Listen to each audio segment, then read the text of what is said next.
Hello, beautiful people. Welcome to the newspaper review right here at Prime Media TV. Thanks for joining us. I am Ayo and bringing you the newspaper review today. So coming up, we have these headlines to be reviewed with you today. The first of which says Adeshola Adedotun steps down as First Bank CEO. The First Bank of Nigeria appoints Olusegun Alebiosho as new acting MD CEO. Igbo Akintoye writes Tinubu and demand Yoruba exits from Nigeria. Fear of arrest, party goers devise new ways of spraying the Naira notes. And to the last one, Abuja Chinese supermarket, where Nigerians are not permitted to shop, has finally been exposed. These are the news headlines to be reviewed with you today. We'd like that you stay tuned with us as we go on a very quick break. And as soon as we get back, go into the show. Please stay with us.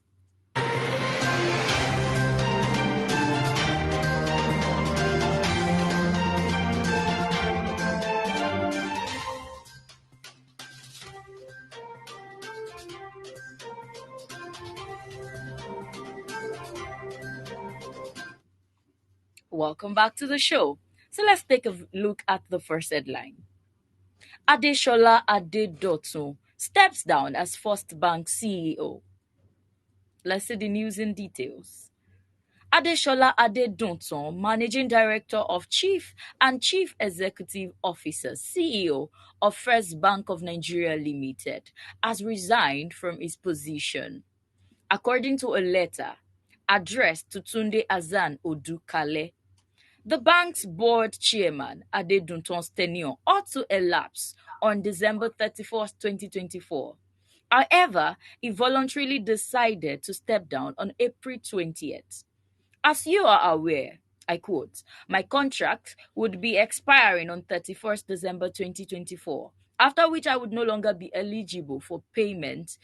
I would no longer be eligible for employment within the bank, having served as managing director / chief executive officer of the First Bank for a record time of 9 years, Adedotun said. During this period, the bank and its subsidiaries has undergone significant changes and broken new ground. We have repositioned the institution as an enviable financial giant in Africa. I have, however, decided to proceed on retirement with effect from 20th April 2024 to pursue other interests. Furthermore, he expressed gratitude towards the board of directors of First Bank and FBN Holdings for the support he received from them during his tenure. So this has been really shocking to Nigerians, and a lot of netizens has been reacting to the fact that you are supposed to stop working by December 31st, 2024, and here in April 20th, this man has decided to voluntarily tender his resignation, and it has further raised a lot of questions from Nigerians that what could have prompted this action. So this is what we are set to discuss today. So over to you, my co-host. As you all know, I'm not here to review with you alone. With me is my co-host to undo the session together. You're welcome to the show. Thank you very much. So, what is your take on this story? This man has tendered his resignation. What do you think could have prompted this action? According to him, he said he wants to pursue further interests. So, what other circumstances do you think could be could have surrounded his reason for tendering his resignation at this time?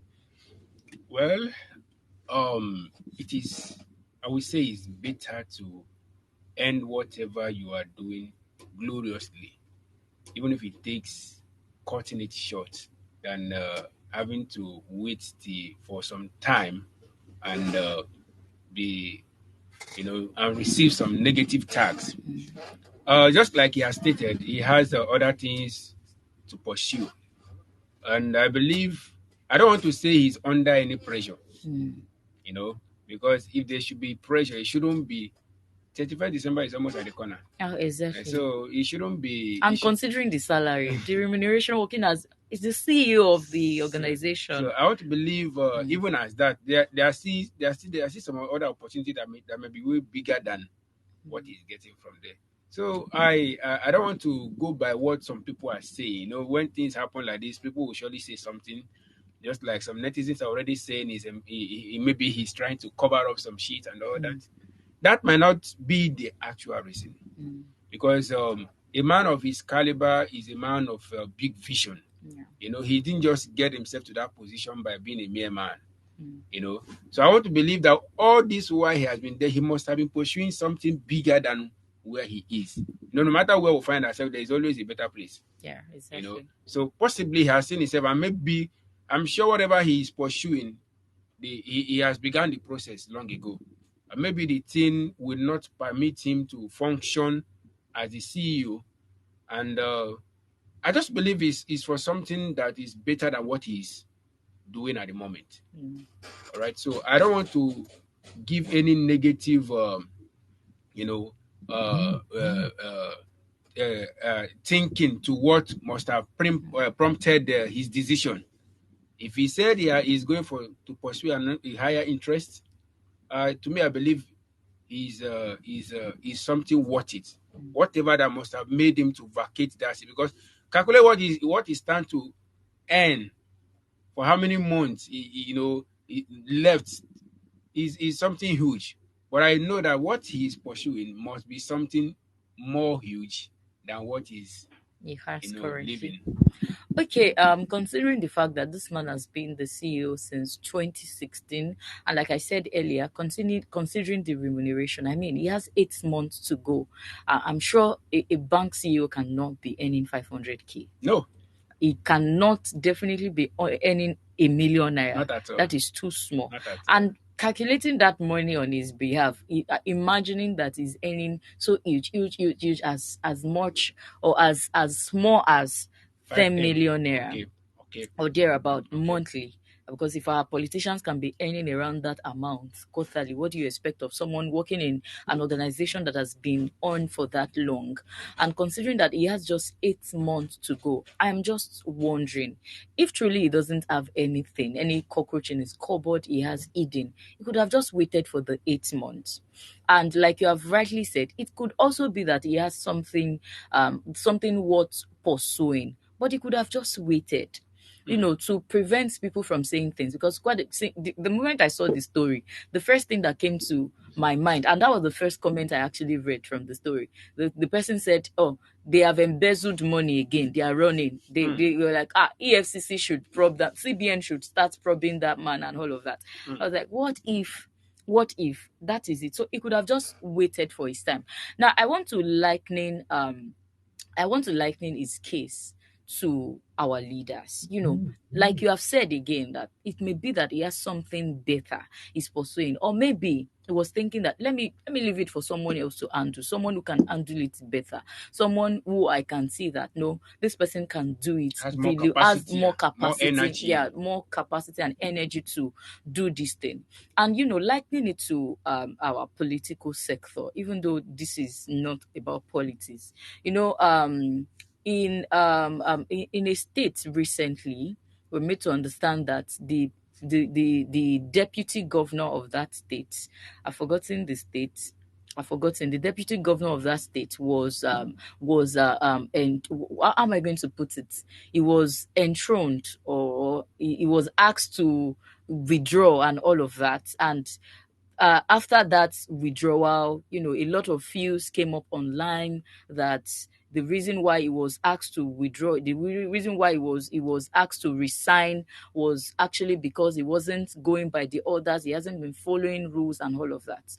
Now, why can't our leaders acknowledge the fact that we can't do it? We can't do this anymore. And just step down and allow people honorably and allow people who could do it and allow them to do it. Just as like we have rightly said, there are a lot of backstories about this. The man himself has not come online. He hasn't come on any media to talk about his resignation, which we are still going to follow up on the reason why he could have taken this bold step, considering the high position, because you can hardly see people taking up such high position and say, I don't want to work any longer. First off, it kind. you can yeah, exactly, you can hardly see such. So why can't our leaders also emulate this attitude that, oh, I can't do it, okay, I see someone who can do it, like the case that happened in Senegal.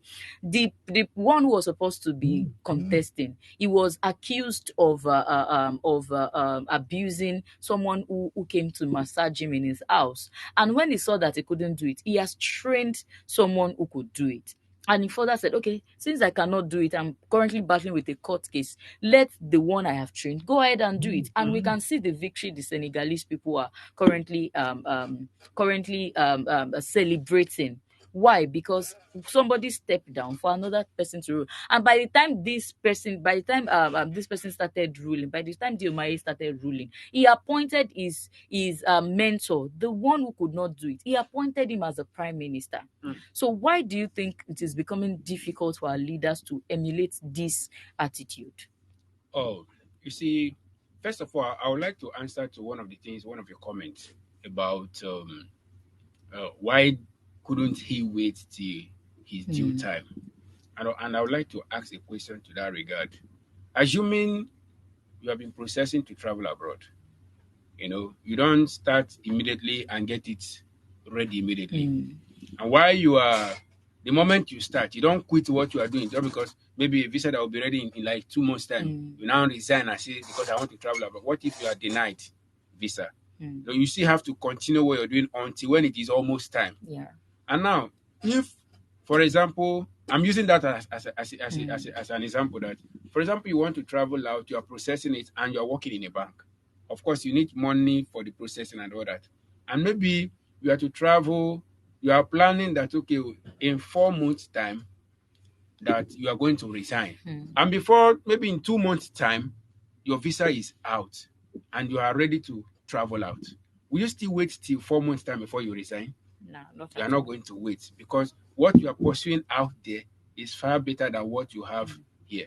So I want to liken that case to what must have prompted this man to take this decision.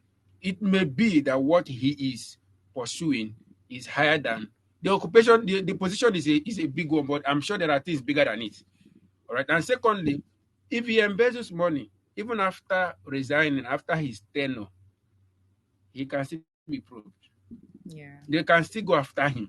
So him resigning before the time will not cancel him vomiting whatever he has stolen, except they don't want to go after him. So I want to believe truly that except there are inner pressure, and sometimes for his own safety, he has decided to or sorry to, instead of losing my life in the process, let me kukuma resign honorably. Now coming to the question you asked, why our politicians are finding it difficult, not even politicians alone. Why do people find it difficult to emulate something of this kind? It is based on selfish interest, selfishness. And again, when people place, man no man has become the game now. Yeah. They know that this person is not competent, but because you have somebody that can put you there, even against the will of the people, is the problem. You are answerable to a man, not even to the masses. It becomes a problem. So when they even know that you are not getting it, because you are loyal to them, because because of the benefits they are getting from it, you must complete it. Whether you know how to do it or not, they are covering up for you. There was a case of a governor in one of the states, I don't want to mention the name, that called his brother and his relative and say he want to fix him in office. And his brother was telling him that, sir, I'm not educated. I can't even speak English. And the man now then asks him, what is your name? He said, my name is, he said, you just spoke English now. Occupy that office. So now this man is a huge offer. But you see, from his innocent mind, he's trying to tell him that he does not have the capacity, what it takes to be in that office. But because that man, that is uncle or whatever, being the governor, nobody will question him. He fixed him there. So whatever that man will be doing in that office, whether it's right or wrong, nobody questions, and he is not to be blamed. And they can't even come out and say he wants to resign. He has a man who sits above and is covering him up. So that is the problem we have in our politics, in our government today. Most people even know that they are not getting it, and they cannot step down because they have a man that they are paying, should I say homage, or that is an authority figure in their life. So that is, I wish our politicians can actually emulate something like this. You know, why go for second tenor when you know that even your first tenor, people are not happy with you? Exactly. Why insist on going on second tenor? So this thing is when you notice that your strength has depreciated, when you notice that the people are no longer interested in you, honorably step down. It is even a huge honor to you. That's what I have to say. Okay, so this will actually serve as a lesson to power hungry politicians that, like you have said, if you know you cannot do it, you can easily step down, regardless of the circumstances surrounding your stepping down. And really, I think another thing to that story is that you don't have to explain everything to At people, all. because there's really no how they would understand you. And if not for the position he's handling, we have a lot of MDs of organizations that they quitted their job and japa. Why? Because they wanted A a better life. better life, a better offer for themselves, and they were willing to do everything. So we are not hearing most of those stories, even though japa is a popular thing and all of that. But because of who this man is, so people want that accountability. Like, you can't just step down as the CEO. For that position on its own is what is making a lot of persons to raise eyebrow, like a whole CEO. You have 8 months to go and you are stepping down. If nothing is fishy, then he should come out to explain to the masses why he's doing that. So what, And what if he had died? If he dies, Nko? So people are not considering all that. exactly, that's what people do not care. Society do not care. They just want you to be feeding them with You information, don't have to explain and it everything. doesn't have to explain. But for the fact that he's holding that position, a lot of people are looking up to him. They want to know why. They want to know why he must have taken such decision, even if it is not in details. They just want a clue into it. And I made a reference the other time. I was talking about the Edo State the Edo State whatever, Government. the Edo State government, where Obaseki asks Shaibu to withdraw his power and all of that, and afterwards it destroys some of the things that Shaibu has done and all of that. Shaibu is a deputy governor. He could have, and the reason people have, we all know, we can see because of the media thing that is happening. No, we can see that since the day Shaibu decided to and say that I'm also aspiring for the position of the governor. Governor. Since then Obaseki has been beefing him back to back, and as a result of that beefing, working, the governor and the deputy Can't governor work are not in together. good rapport and all of that. And afterwards, after the time Shaibu said, no, I want to become, I'm also aspiring for this position. This is Obaseki that has used 8 years in power, and he's saying, how can you be saying such a thing? And he was entrenched, and immediately they appointed another deputy governor. But because this is not Political. a political,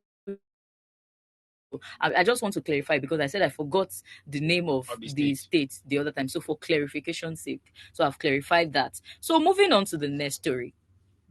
First Bank appoints Olusegun Alebiosun as active MD and CEO.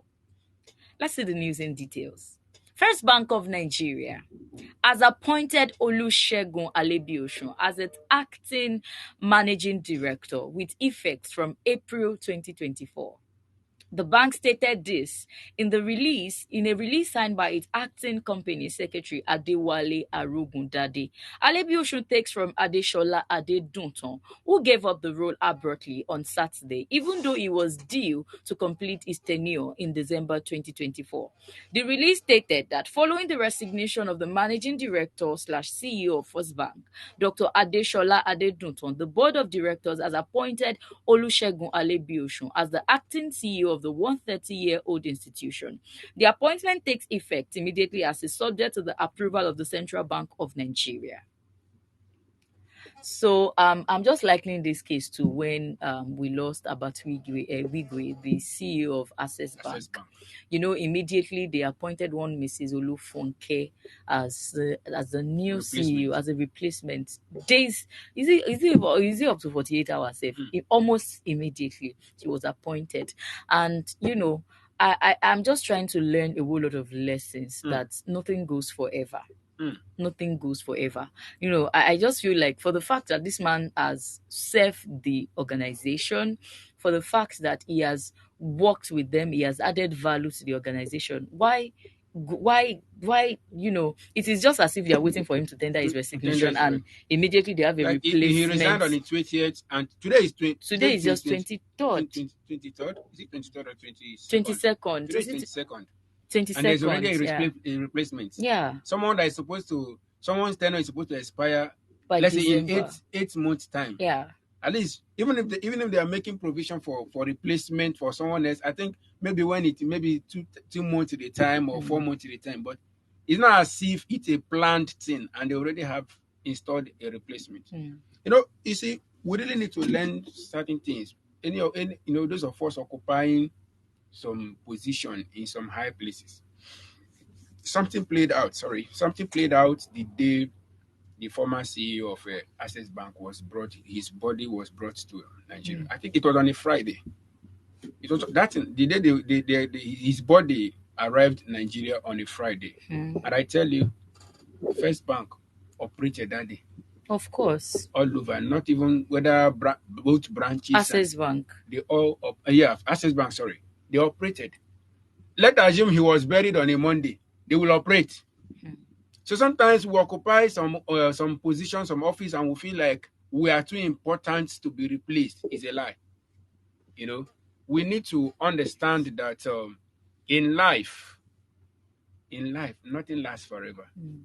Now, it's really this incident now really brings me back to what I was saying earlier. Could it be there is an inner pressure that warranted him to, instead of things going wrong, let me honorable resign? He can come out and say anything, but I'm sure there is more to this to the decision of the resignation decision of the former CEO. Could it be that there is an inner pressure that he said, there is a pressure you will get, and you feel like instead of having to battle after I've enjoyed the position, let me give it up, for my life's sake, for my safety's sake, and all that. So I don't know, because it's just too sudden. Somebody resigned. Today is Monday. Somebody resigned on a Saturday. There is already a new person. Has that person been in place in the picture before now? So if you want to go deep into this thing, it will arouse many questions. How come? Or is it that is batch tenor by tenor? Was this person? How do they even appoint their CEOs? Is it by voting? Is it by how do they do it that so sudden they were able to provide an acting CEO immediately. A replacement? Okay, actually, I want us to look at this from this angle. I believe that in the business world, they don't do things emotionally. And that is why it is strictly business. And if you see people that are truly running business, they don't say, because you're my brother, people that are truly doing business, they don't say, because you're my brother, you don't have the capacity to do this thing, but because you're my brother, I want you to do it. And you see people in business, they don't say, okay, this money is actually a capital for the business, but let's remove 1,000 and use it to eat. That money is strictly for business. And even if their family members want to collect money from them, they go through processes. So, and this is a business that has been running for years. It has been in existence for over 100 years. So they have structures in place.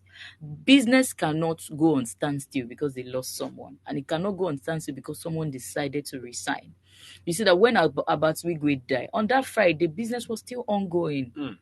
Because the work still continues. It is the people can leave, people can die, but the job continues because they have a legacy they want to keep. They have a legacy they want to keep. And regardless of the circumstances surrounding that business world, that legacy must keep on going. Like they used to say, they say, soldier go, soldier come. The barrack remains the same. So the business world, I feel like, is a barrack. Regardless of who lives or who dies, the business still continues. But the barrack can be renovated. Barrack can be renovated, but it doesn't mean that the barrack will stop. Empty. Yeah. The barrack will not be empty. So I think that is the rule they operate on in the business world. Regardless of what happened, the business still continues. It must function. They can be all of the things we are discussing. They can be discussing it underneath. They can be having that discussion. the board of directors in the organization can what could have led, they must have started probing it, even though it is not in display, we can't see it because they don't want us to see it yet, but they must have been doing those work in the background. But it doesn't mean the work has to stop, because they have to feed people. There are people working for them, they have to pay.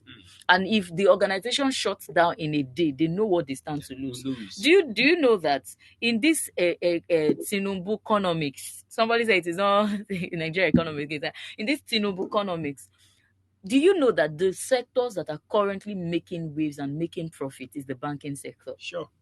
They are making their money. They are not running at loss. Those in production, they are not running at loss. Look at Dangote. He keep on improving. This economy, they are working around how it is going to favor them. So the banking sector continue, because all of these strategies has been put in place. Regardless of what happened, it will not affect our business. So they are not emotional about it. So that is just my perspective to that. So do you have any other inclusion before we move on to the next Anyway, story? you have said it clearly, and I think I buy what you said, because a settings is when what makes a setting is that it functions even in the absence of, you know, should I say, it has been programmed to function in a way regardless of whatever the situation may be. And it is high time people understand that. Understand that this is an organization. If you die today, the work will continue. Now, it doesn't mean that you have to be lenient and lackadaisical with whatever you are doing, but work with the consciousness that it is an organization. It's a run. Whether, there are people that feel like, if I'm not there, it can't be done. Nobody is irreplaceable. Everybody is replaceable. So everybody has a replacement. Whether you are not, it is, we're just looking at the lessons from this. That regardless of who you are, there are people that will say, there's this thing that people say that if I leave God, God, you are going to regret it if I leave the church. If you don't answer me, if you don't answer me, I'm going to God. This thing that you are no longer God, I will stop serving you. He is going to raise other things that will save him. So exactly. So this is a lesson that everybody is replaceable in any organization because that you find make yourself. Yeah, exactly. So the maker can replace you. So it's a big lesson, truly. We need to understand that no position is even permanent. Because life itself is not permanent. Exactly. So wherever you find yourself, always remember that you are going to vacate that seat. Someone was there before you. And when you vacate, what becomes of you? What will people say about you after your tenure? All right. I want to tell you that this life, and our politicians need to emulate this. After 4 years, you become an ex-governor, ex-president. Just like what the former CEO did. I think it's good when you notice that the vibe, first of all, you must consider the people you are leading. Are they still interested in you continuing? So once just step down honorably. And whoever comes in, let it be people that have the capacity. I'm sure they didn't just fix in anybody there because I'm sure that possibly he's the next in line. But I believe they have a way of, appointing their CEOs. So I think the political sectors need to learn from this. Yeah, exactly. First of all, from the resignation of the former CEO, they need to learn from that. Once you know the capacity is no longer there, you are not leading yourself, you are not leading your family. Step down for someone who has, the capacity to do so. Okay, moving on to the next story. Igbo Akintoye writes Tinubu, demand Yoruba exit from Nigeria. The Yoruba self-determination movement, led by Professor Banji Akintoye and Chief Sunday Adeyemo alias Sunday Igboho, has written an open letter to President Bola Tinubu seeking a peaceful breakaway of Yoruba people from Nigeria. The open letter, dated April 17, 2024, was signed by both Akintoye, Igboho, and one Ola Ademola. They called on the president to, within the next 2 months, set up a negotiation team to negotiate the exit of the Yoruba people from Nigeria. The letter by the Yoruba Nation, Arrowheads, came about a week after some armed agitators invaded the Oyo State Government House, attempting to hoist their flag on the premises of the State House of Assembly. So this is the story, and I can remember quite all right that this is the same thing that Nnamdi Kanu raised during the president Muhammadu Buhari. Was it Muhammadu Buhari? Yes, I think. No, not was it Buhari regime before he was finally arrested and accused for I think it treason. started from Yaradua's. I believe was it Yaradua? Yeah, from Yaraduat's tenure since 2016. Yes, And it was the same notion he raised that even though the Biafra country has been on for a very long long time, since time. around 1987, but he decided to raise up that motion again. And we discovered that when the Biafrans came out to protest in Aba sometime in 2016, they were shot and a lot of persons died during the course of that. And currently Nnamdi Kanu is still in prison. Now these people are fighting for Yoruba nation and all of that. The first thing that came to my mind is this not a distraction from the main cause? Hmm. Yes, the real state of the country now is that there is hardship in the country and all of that. But these people, despite the hardship, they said they wanted separation. The first thing to ask is, where are they separating to? Have they Okay. forgotten what happened to Nnamdi Kanu? Thirdly, is this not a distraction on their part? This is not what they are supposed to be. Personally, I would have thought that this is not the thing they are supposed to be fighting for currently. But likening the case to Nnamdi Kanu, what do you think could have prompted this act? What have they seen that made them to say, okay, we want a separate nation. We want Nation. to be different from every other person. Everybody should go their own separate way. You know, going by their letter to the presidency, directly to the presidency, is what you know. I'm still surprised. The boldness, Mm. knowing that someone is in prison as a result Of of this. this, and you know, this our government bravos me the way they handle things. Mm. Some people will do some things and go scot free. Some people will do the same thing and get punished. So I don't really know. Just like you asked, where do they want to decamp to? Exactly, because my Yoruba brethren, they will be looking like In fact, when I saw the story, I read some comments. I went to read Nigerians' reaction. Someone was like, "I'm not part of that Yoruba nation. I'm not part of them." Did you ask me before going ahead to write to you know Tinubu now? now, even if there is a people that should go, I think the Biafra should be considered first, because the race has been for a long time. Yeah. They I can tell you that they are due. If you want to consider how long this their matter has lingered, that has not been sorted, and someone else is, just like you say, is a distraction to what the country is going through now. I think at this time we need joint efforts to see how, even in what, as a one nation, there is nothing, we are not enjoying anything yet, and you say you want to separate to where? I don't know. We need to really, I don't know what to say to them, but I'm sure that there is more to this. Something is really behind their courage. Well, my take is, they had wanted to, even if they had wanted to separate, first of all, it is currently as we speak, what we should fighting about is how to come together, even though this coming together is not what a lot of people want. A lot of people are clamoring for separation. I used to know Separation. someone, when Tinubu just came in, then it would be like he is so disappointed in obedience. Obedience could have just, the obedience, Peter Obi could have just gone ahead to fight, continue the fight for the Biafra movement. That is why a lot of Igbo people are not in support of him. But now speaking, because I would like that we take that Nnamdi Kanu's case separately. Now, looking at what the the Yoruba nations are saying, they said they want a Yoruba nation, they want to be separated. The first question to ask is that if they had want to be separate, what measures do they have in in What place what have they for put up? feeding Okay. and to create wealth for their people. Secondly, I'm sure that this Yoruba nation that they wanted is still going to be within the country Nigeria, just Sure. that they are going to be segregated. What measures have they put in place? What plans have they set up? What are they, how many persons have they reached out to? Have they brainstormed to see the consequence of their action currently? Because currently what we should fight, what we should be fighting about is not what they are fighting about.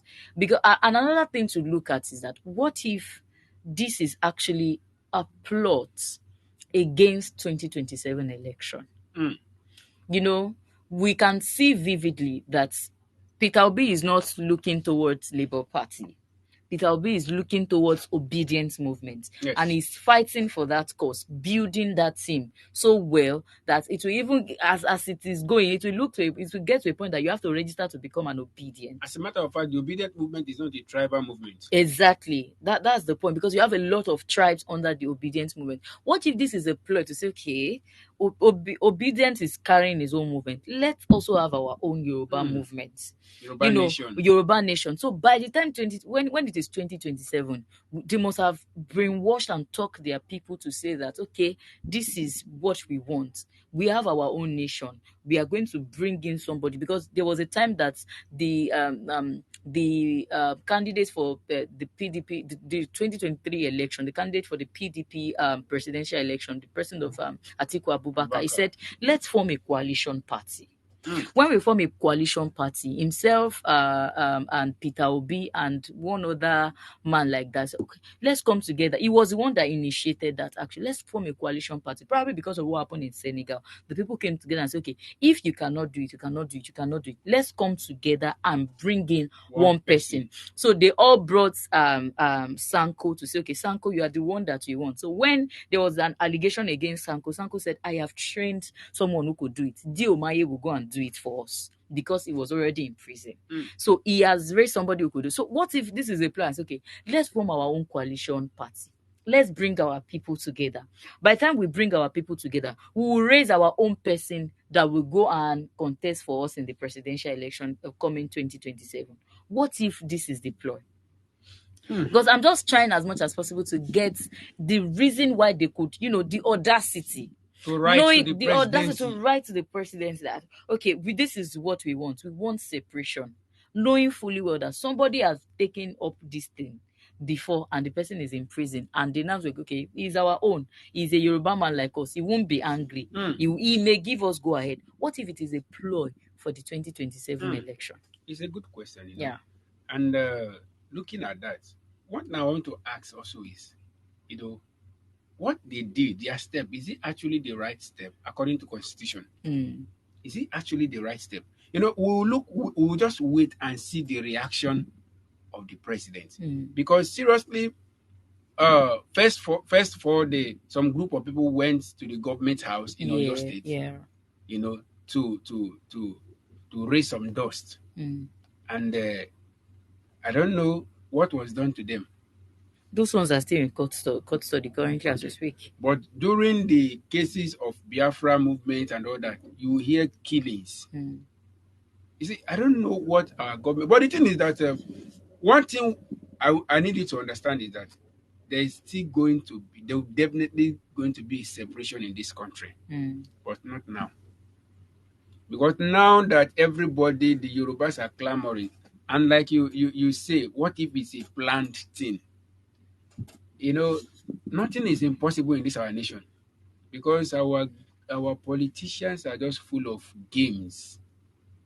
Sincerely, if, just like what I said, if nothing is behind their courage, they won't have that boldness, indicating their names and write to the presidency, knowing fully well that some people have been punished as a result of that.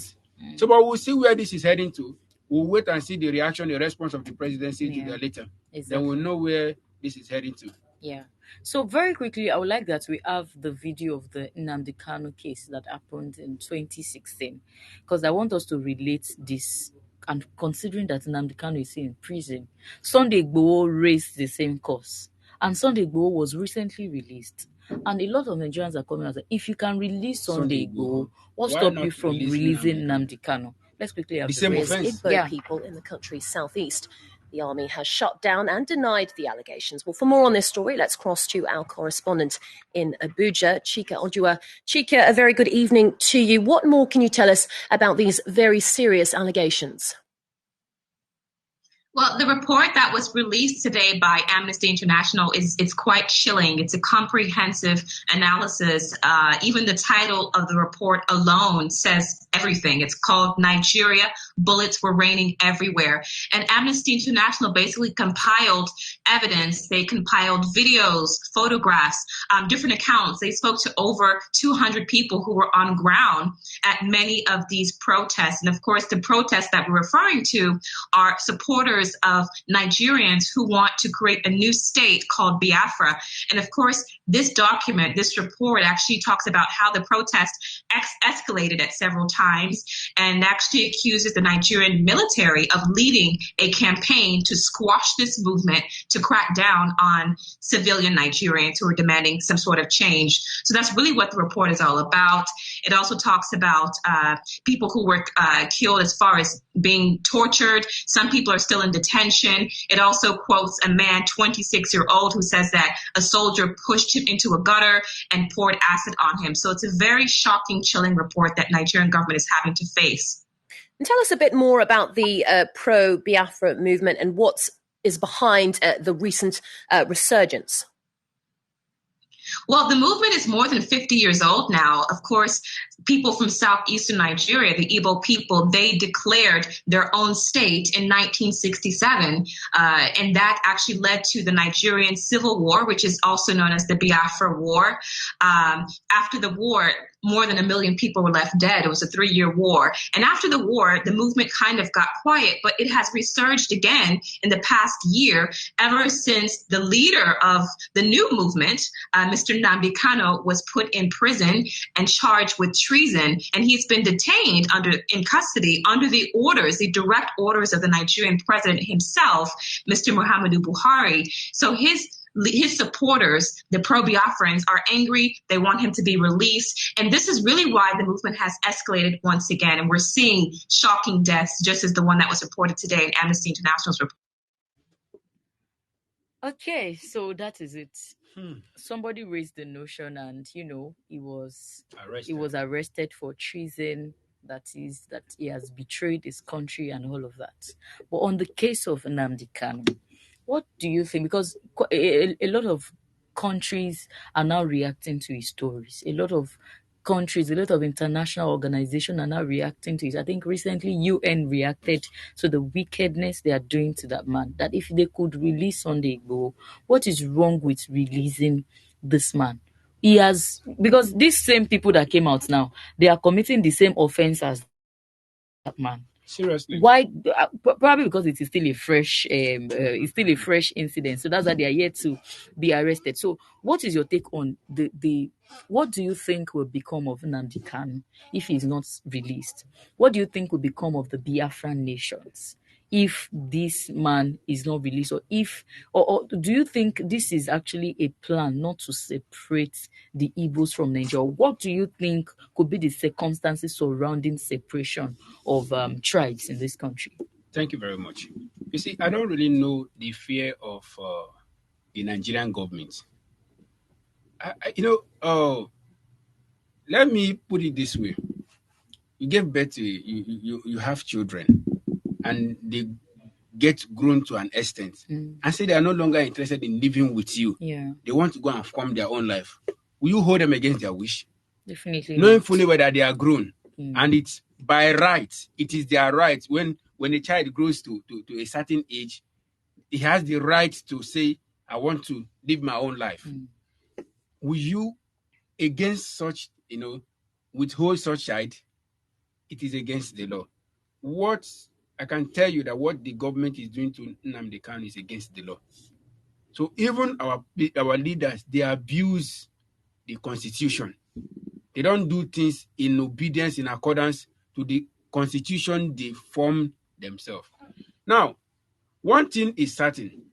If they continue to hold down Nnamdi Kanu, Everybody is aware of what is happening.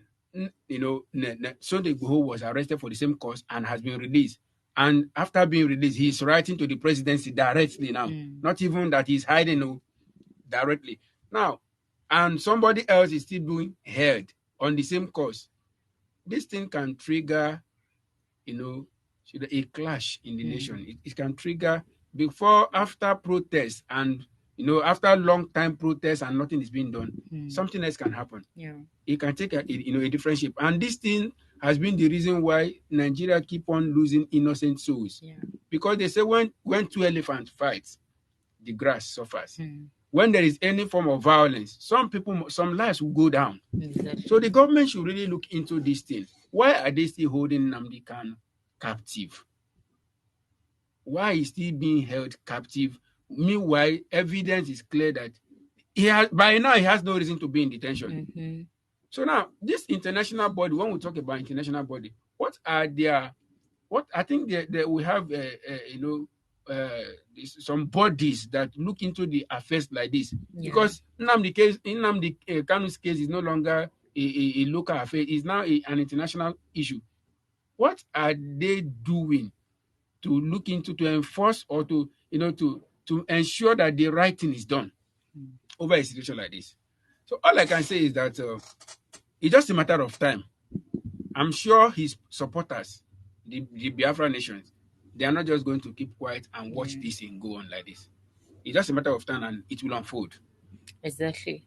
So this is all that we can take on this Nnamdi Kanu story, but we'll keep our fingers crossed, especially on the same people that has raised the same notion Nnamdi Kanu raised that led him to prison. Let's see what will become of them. If at all the federal government is going to lock them up like they lock Nnamdi Kanu up, then we can see that the problem is with separation. They don't want separation in the country. Now, if they don't lock these people up, then we can then call it tribalism. So we'll keep our fingers crossed. Moving on to the next story. Fear of arrest. Party goers, musicians invent new ways of spraying naira notes. With the flashlight of the Economic and Financial Crimes Commission on abusers of naira, Nigerians have devised new methods to ensure that the funfair that comes with the spraying of naira at social function remains. Nigerians became conscious of the seriousness of the crimes when the anti-graft agency made a statement with the controversial cross-dresser Idris Okuneye, aka Bobrisky, who was sentenced to 6 months imprisonment without the option of fine for abusing the naira. Earlier in February 2024, actress Oluwadara Simi Omoseyin was convicted and sentenced to 6 months imprisonment for defacing the naira notes by spraying and stepping on them at a social event in Lagos.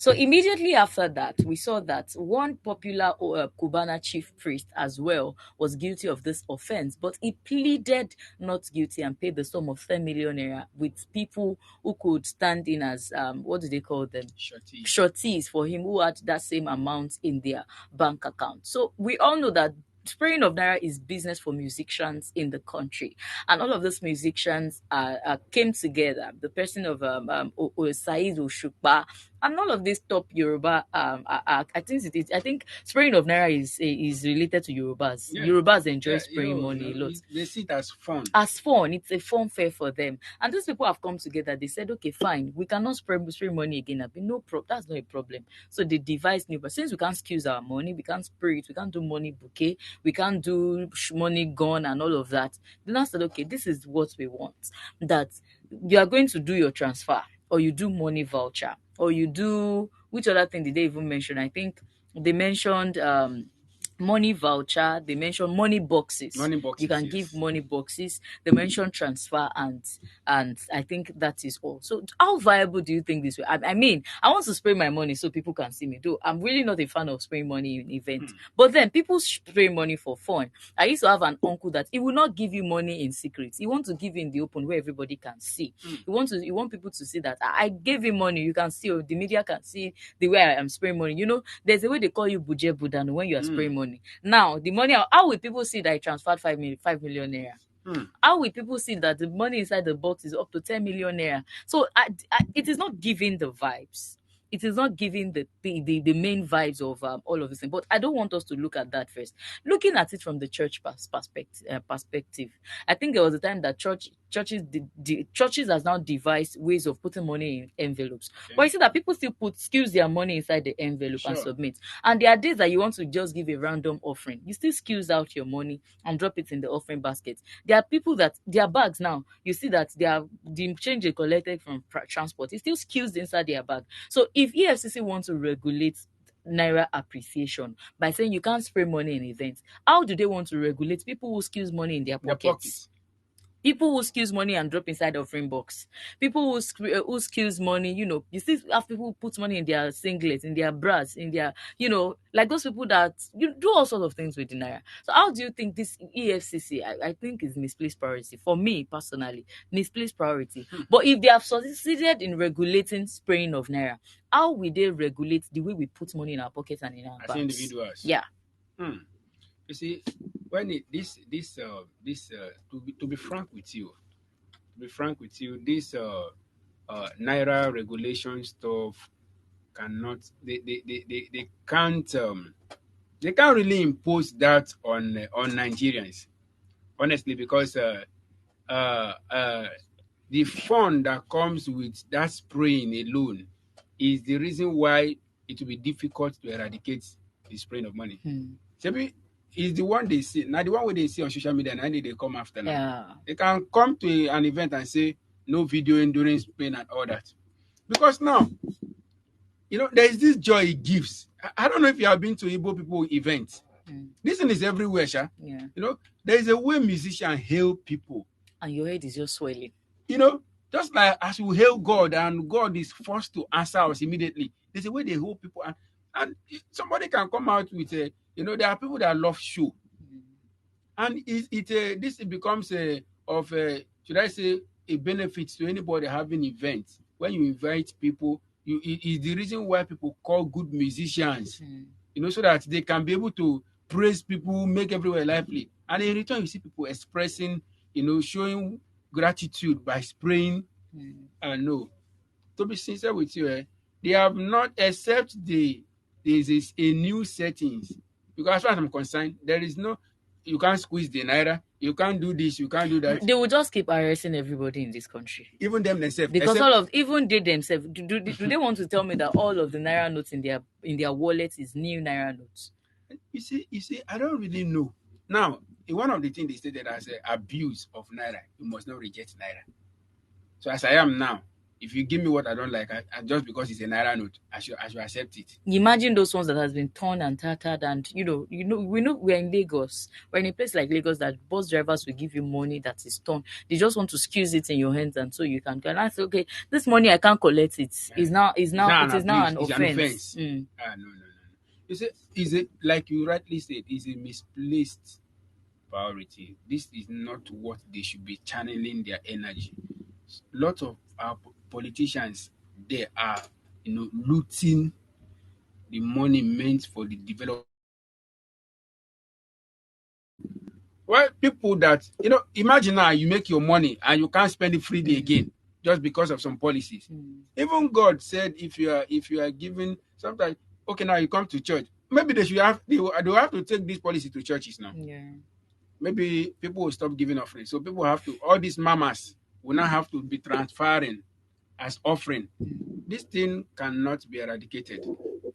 Okay, and then we hope that this new ploy by money spenders and musicians is going to work. We hope that EFCC will not come back and say money box is also is also an offense. We hope that EFCC will not come back and say all of these things they have deployed is an offense too. So we would like to take our last story in the next few minutes. Exposed Abuja Chinese supermarket where Nigerians are not allowed to shop. Management of a Chinese supermarket located in the Federal Capital Territory, Abuja, does not allow Nigerians to shop in the facility.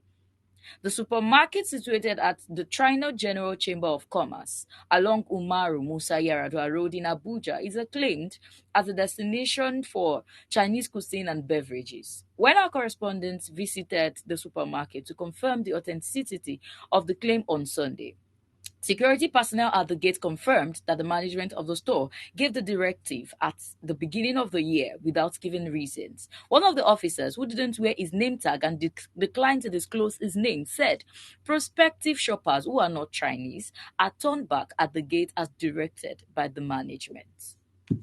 So in our own country, foreigners determines who enters their store.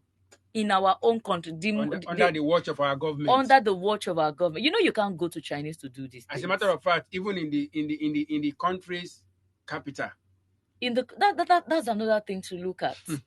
And they allowed this, and the funny part of it is that they are not even allowing media personnel to enter the supermarket, and it is making me to ask if there are no hidden acts going on in that supermarket. Definitely there should be. If there are no hidden acts going on, they should have allowed people to go in. And another thing to look at is that this gatesman that the Punch news paper approached, he is a Nigerian, but he wasn't wearing a name tag. And that's the annoying part, that foreigners come to our country, we work for them as slaves. You see a lot of son of the soils, they call themselves Omonile. They've sold all their lands, and at the end of the day, they are working as gatekeeper in their homes, in their own land. You see them; they are the one that will be the agbero of that community. Like where I stay, in that community where I stay, the Omoniles in that community, they don't have their own land. They don't have their own house. They are either living in a house given to them by their forefathers, the houses where their forefathers has built. That's where they only have a room and parlor self-contained where they are managing. And you see them, they are the one collecting money for trucks, money for this, money for that. And I hope this is not going to be the case for Nigerians, because how can people from outside, how can Chinese come to our country? You can't do that in their country. They employ Nigerians to work for them, but you hardly see Nigerian-owned companies in Chinese. There may be, and I'm going to make my findings on that. There may be the Nigerian-owned companies, but they are not known, because China is known for production. But these are China coming to our country to come and make rules for us, regardless of the activity going on. What if I'm a Nigerian and I want to try Chinese delicacy and I decided to go there? You are in my country, I should be able to patronize you. There's nothing like you don't need my money. The fact that you are in my country, I should see into what the activities that is going on there. A lot of Nigerians are reacting to the fact that they may not need your money. You are not a Chinese person. Why should you go into that place to go and buy from them? But I want to, in Nigeria. Exactly. And Nigerians can be very stubborn. We have agidi, we have stubborn. I want to see what is happening, even if it is to just take pictures. Abi, I just want to take pictures and all of that. But then there's a lady who said she visited the supermarket last December. She said she was allowed to enter, but according to this gatesman, he said they just implemented this decision this January. So I want to hear your perspective to wrap up the show. All I will tell you is that regardless of whatever must have prompted the decision, it is not normal to, as a foreigner, deprive the nationals access to your business. There are countries whereby, in that, one of the benefits of the country for the business, for the establishment, is that you employ the citizens. Now, we are already in April. As a matter of fact, April is ending, and this decision has been implemented since January. And do you want to tell me that no government official has gotten to know about this? There is no reason to justify this act. But you see, just like you say, our politicians have sold us. Before you know it, now they will take over the whole of Nigeria. I'm telling you, we don't have anything with again. Full confidence, because if not that they are doing it without fear of anything, they won't have that audacity in a foreign land where you are strangers to come and say, in my community where I come from, in my state, I don't want to mention them, but the truth is that you don't come and you do establish some kind of business and you will not employ the youth of that community. And the youth, we are Nigerians now. Maybe you come from your state and come, and you don't come and you will not employ the youth of that community where you are establishing that business.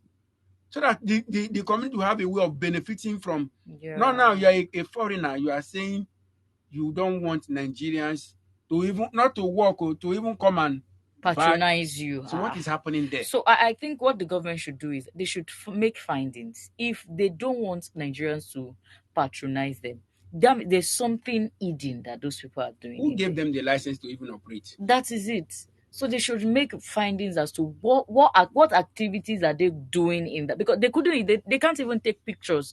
You can only see pictures of the outside. You can't see pictures of the inside. Even some of the pictures I saw on X, they were pictures taken from ShopRite. There were pictures taken from ShopRite. So they should find out, especially the activities that is currently ongoing in that place. Considering that it is even at the state capital, like you have rightly said. You can't come to my country and decide what I should do.